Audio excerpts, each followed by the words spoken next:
we're back. Dito na kami sa may sakayan ulit ng bus 15. Pwede nga tayo Ito paano na to? Admiralty na. Alam na namin. Pag nag-start ferry tayo, meron din na lang tayo po. Yan siya, oh. Hindi pa siya maalis eh. Saan na tayo side ngayon? Sa left side na, no?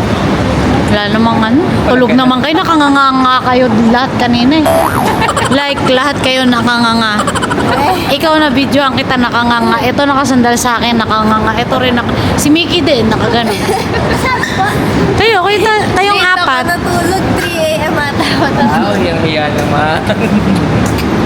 Yan, uwi na kami. At kami may hinahabol pang turbojet. May iwan. Mas mahirap maiwan nun. Okay, bye guys. Ito yung tsura namin. Kami ng Macau. Yan o. Woo! Sinong mapala? Sinong vlog pa tayo. Nakakapagod. Ang sarap magbakasyon. Yung bakasyon. Ayan o. Smile. Gusto natin to eh. Pare, masaya pa tayo. Gusto natin to. Walang susuko. Kasi Pagkakita mo sa left hand yung sige, labas na. Muna ka. Para may remembrance.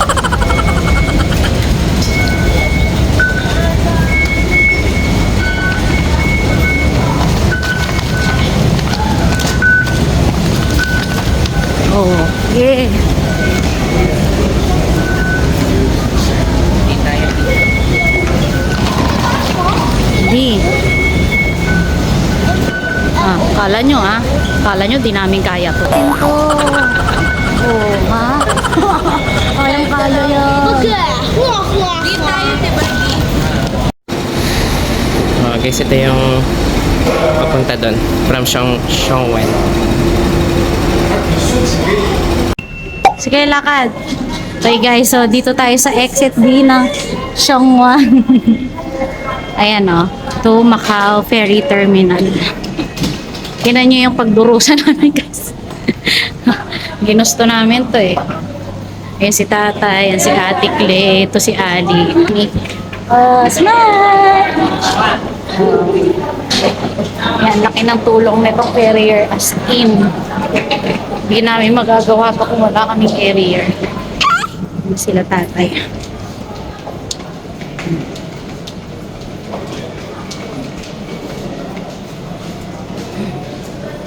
Buti na lang madali yung transpo dito sa Hong Kong. Diba? Hirap na nagawa pa mag-vlog. Pahirapan pa natin. Gusto natin ang challenge. Hindi pwedeng nahihirapan na lang. Dapat hirap na hirap be. Ayan, dito na tayo. Shuntak Center. Diyan tayo sasakay. So, hintayin ko muna sila. Paano gagawin ng group?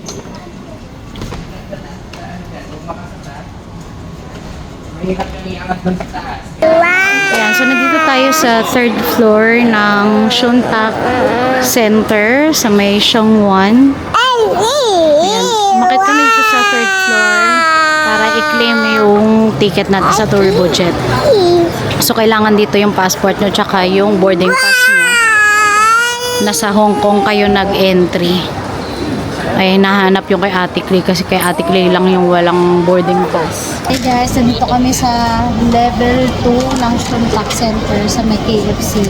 Kasi mamaya pang kwento ko na lang sa inyo mamaya kung ano nangyari. Wala pa akong energy magkwento eh. 4:16 na. So mamaya pang 6:30 yung natin, ferry. Kain muna tayo guys. Yan si Mick. Ito yung mga gamit namin. Ayan. So, ito ang team. Kakain na tayo mga be. Let's go. Nag-order tayo ng egg tart dito sa KFC. Tikman natin kung anong masarap. Kakakain lang natin ng egg tart sa bakehouse kanina eh. Sige nga, compare natin.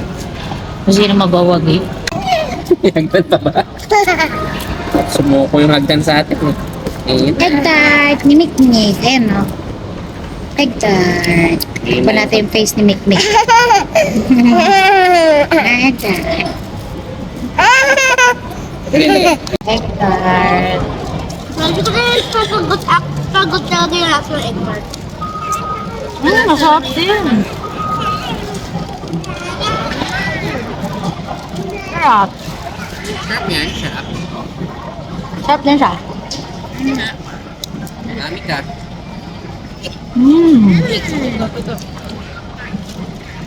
Tsaka may init. Hi guys! So, Hello. dito kami ngayon sa sa terminal. Shuntak Shuntak Center. Alam nyo guys, dati nung pumunta kami dito mga 10 years ago, no? Ang natatandaan ko lang naman hindi ako sure. Parang hindi pa to ganito ka-modern. Pero talagang yung way from MTR to ferry terminal, very convenient na nun. Pero kasi natandaan ko na parang hindi pa siya mall no? Natandaan ko. Wala akong natatandaan eh. Ako kasi may na memorya ko. Pero Natatandaan ko lang lahat ng kasalanan mo sa... Oo nga pala. Naman dating. Nung June 3, 19... But anyway, nakakatawa lang. Nakabalik kami dito at meron na kaming nung nakaraan si Ali yan. Ganyan din kaliit. Oo nga. Mas Mas maliit. bata pa, mas maliit. 1 year old lang siya. Ngayon si Ali, 12 na. Tapos si Ate Clay, 14 na. Si Clay nung 3 years old, no? Yan. 11 years ago. Ngayon, may experience nila yung Macau at saka Hong Kong. So, doon muna kami tatambay sa sa kainan mamaya. Yung mga freebies. Mga freebies. sa Senado Square. Senado Yung papuntahan, no? doon din St. Paul, ano yun? St. Paul Ruins. Kasi doon din malapit yung hotel namin. So, yun din yung pinili ni Nanay Karen. Alam nyo, pagka nag-book to, talagang mga strategic yung mga location, syempre, para hindi ka ganong pagod. Kwento nga natin kung ano nangyari kanina. Ayoko na, gusto ko na kalimutan. Alam nyo, guys. Ade, eto na nga. Ito na nga. Supposedly kasi, yung biyahe namin, 2 p.m. Di ba, nag-ano kami kanina? Nag-peak. Victoria Peak. Okay, yung asawa ni Ali Peak. Yun, na-late kami. Hindi kami umabot. Kakahanap ng bus station na papunta dun sa sa Shunwen. Dito sa Shuntak Center. Kasi, yung mga daladalahan namin, mahirap i-MTR. Kasi medyo malalaki yung maleta namin. Sabi kasi, magbas na lang tayo. Ikot kami ng ikot dun sa may Shimshashui. Malapit dun sa may Chongqing Mansion. Kasi yun yung nakalagay sa instruction Hanapin lang daw yung... Ano nang bus number yun, man? 904, 97. 904 at saka 973. Wala namang ganun dun. Wala! Diyos ko, guys. Mukha kaming ewan talaga kanina dun sa kahabaan ng Shimshashui. Para kaming mga yagit sa lansangan na pinalayas dahil yung mga maleta namin nandun lang sa labas. Okay, but anyway... Grabe pagod. Ito yung ginawa namin. Ayun na nga. Dahil hindi namin talaga matagpuan kung saan siya. Tapos iniisip din naman pag nag-taxi kami, hindi kakasya yung luggage namin. Nalaki talaga guys. Siguro mga 3 taxi kami. Pagka ganun.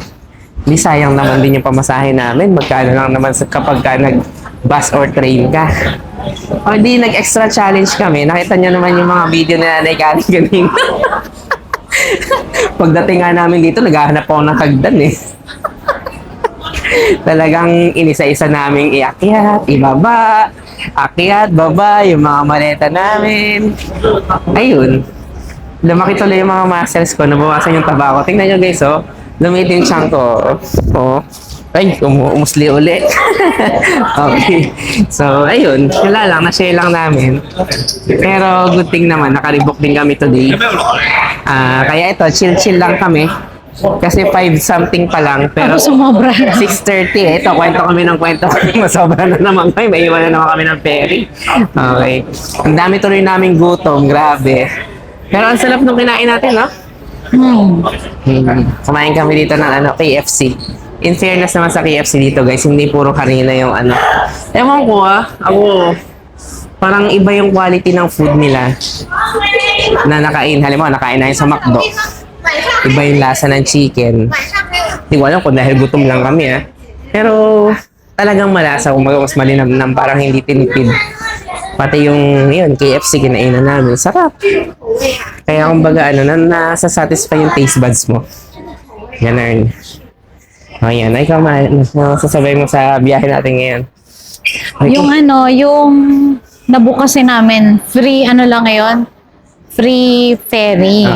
Basta ang requirement doon is sa Hong Kong ka mag-entry. Kaya dapat kung gusto nyo i-avail yun, punta kayo ng Turbojet website. Yes. Tapos piliin nyo yung dun sa baba sa promo, yung Fly Me to Macau. Basta parang ganun. Pagka yun yung pinili nyo, makikita nyo dun yung babayaran nyo, $0. Yun. Zero lang siya. Pagka inad mo yung family members mo, 0 pa din. Lahat 0.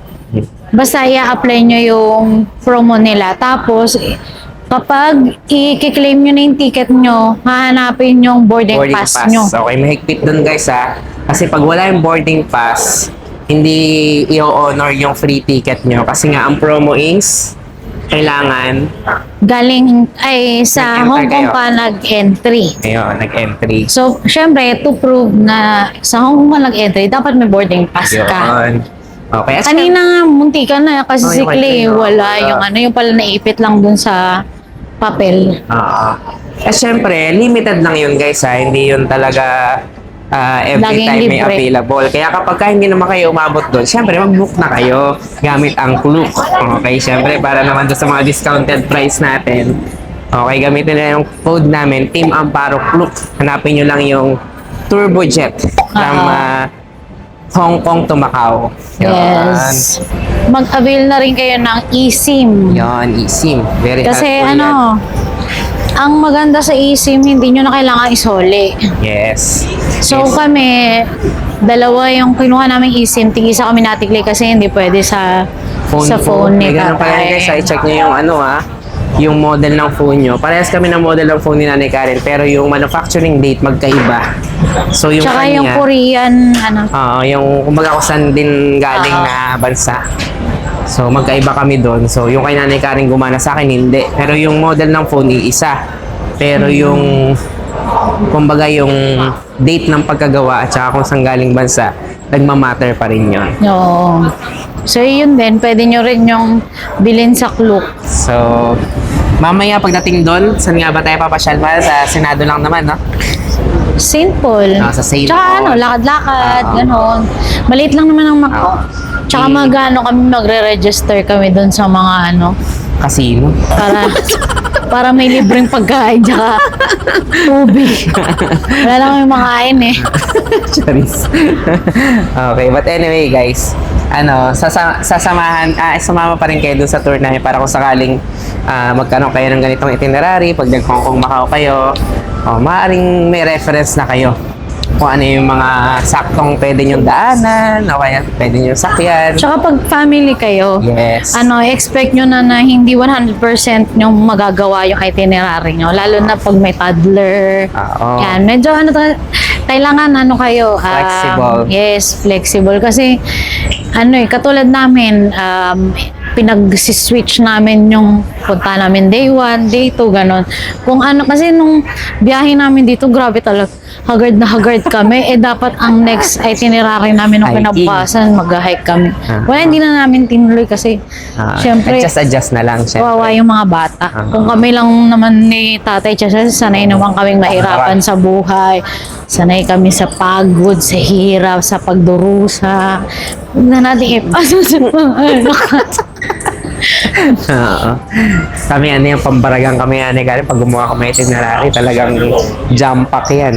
Itong mga bata na to nahahawa lang sa amin Pero kinakaya naman so far. galing nga nila kanina. Oo. Tapos alam nila kung saan pupunta. Si Yes. Ali, sabi niya, CCR siya. Kaya niya sundan yung Yung MTR. instruction. Kaya alam nyo, huwag na kayong kumuha ng mga agency. Kasi nga si Ali, bata, pero nasusundan niya. Very generous ang ang Hong Kong sa mga instruction, tsaka may English naman. So kung kada lakad mo, makikita mo kung saan ka papunta, hindi ka maliligaw talaga dito. Ang ganda ng nila, very efficient ang transport system nila dito. At saka ako guys, nagbago talaga yung impression ko sa mga Hong Kong nationals. No. Mula nung pumunta kami 10 Ba't years ganun ago. nga? As in Ano ba? talagang, iba talaga yung guys, iba yung impression namin. Hindi talaga. Sa experience to, hindi impression. By experience, talagang nung una na yung punta dito, medyo parang hindi namin Sila alam kung hindi friendly. sila accommodating or friendly. Siguro dahil na rin sa language barrier. Pero ngayon, guys, Oo nga. very approachable sila and tutulungan kanila as in. Minsan nga, i-guide pa kami kung saan kami pupunta eh. Siguro, nakikita na, nahihirapan kami sa buhay namin kasi tayo namin bit. Tsaka Yeah. tsaka kahit na mas sila talaga, yung gusto nila mga bilisan ng kilos, fast, you exit fast, ganun. Pero sila, tutulungan ka. Oo. Hindi sila yung parang, yung hindi makatao. Ngayon, Nag-iba talaga yung nga, impression. bait nga. Kanina nga hawak ko yung maleta. Tapos, di ba naka-carrier si Mick? Yung sumabit doon sa, di ba may part doon na bako-bako? Tumumbay maleta, hindi madadapa kami. May tumulong sa akin binuhat niya yung tsaka nung pababa ang hagdan kasi ayaw ko magpatulong kay Tatay Chester. Dahil strong independent woman ako. Yun, may tumulong din sa akin. Tinakbo ko pa yan. Sabi ko wag bumaba. Ang kulit-kulit. Pero may tumulong Anyway, sa akin. Iba nga. As in, dati kasi para silang busy Masusungit na people na medyo masungit. Hindi naman siguro in general. Kumbaga ba experience, yun yung mga na-experience namin dati. Pero hindi namin alam kung ano yung factor na yun dahil ba hindi sila marunong mag-English or what. Pero ngayon talaga nag-e-effort din silang intindihin ka. At kapag hindi ka naman nila naintindihan, sabihin nila, sorry. So sorry sila. Sorry. Diba? Sorry. Ganon. Unlike dati na talagang parang yung hindi accommodating kumbaga. Okay. Pero yun talaga ang pinakamalaking pinagbago ng mga Hong Kong nationals by experience namin dun sa ikalawang magkasama kaming trip ni Nanay Karen dito. Kasi nung una kong trip dito, pa ako nun yung College. college pa. Nung baki-baka, wag matakot pa ako nun. Pumunta ako dito. Okay? So yan guys, 5:30 na. Aakyat na rin kami.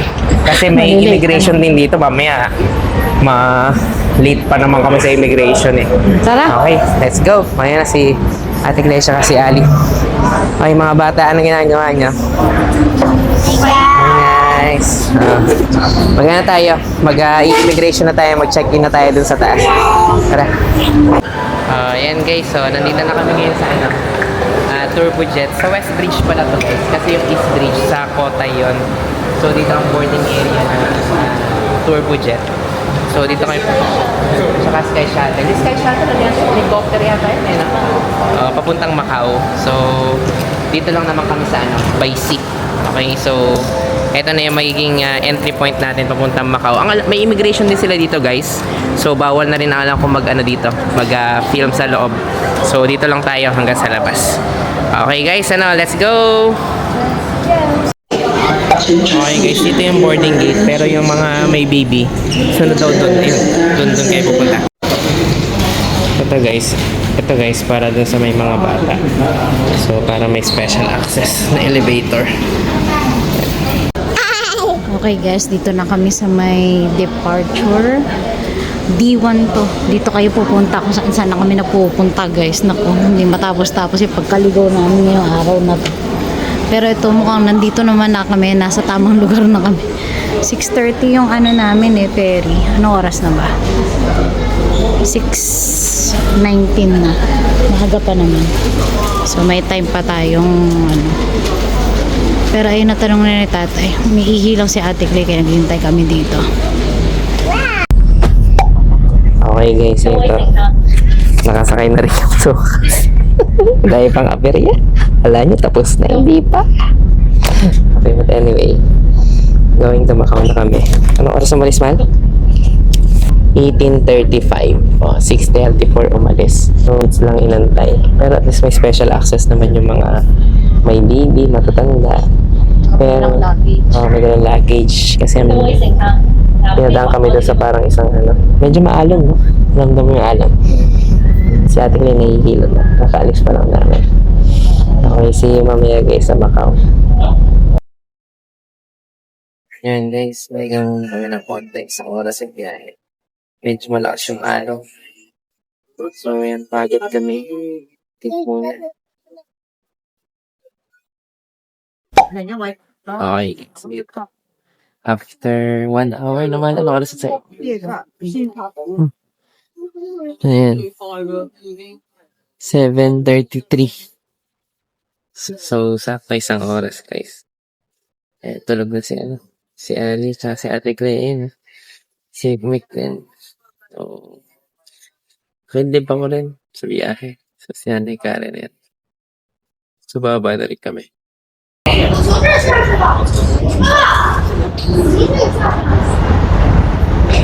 Okay, guys.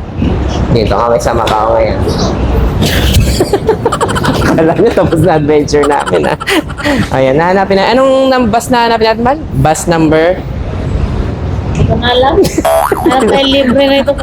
Kasi puro libre talaga yung mga dito, yung mga bus. Meron na, very, very minimum yung bayad. Ayan, maglalakad na kami ngayon dito. Kakalabas lang namin dito sa terminal. Okay, so ayan. Lakad lang sila Ali ngayon dito. So, kita guys later, guys. Hindi na nga pala kami umabot dun sa last bus.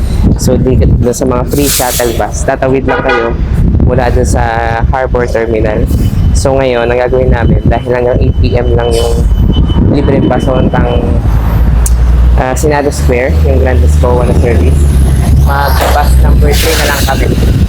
Okay, so, yun yung gagawin namin.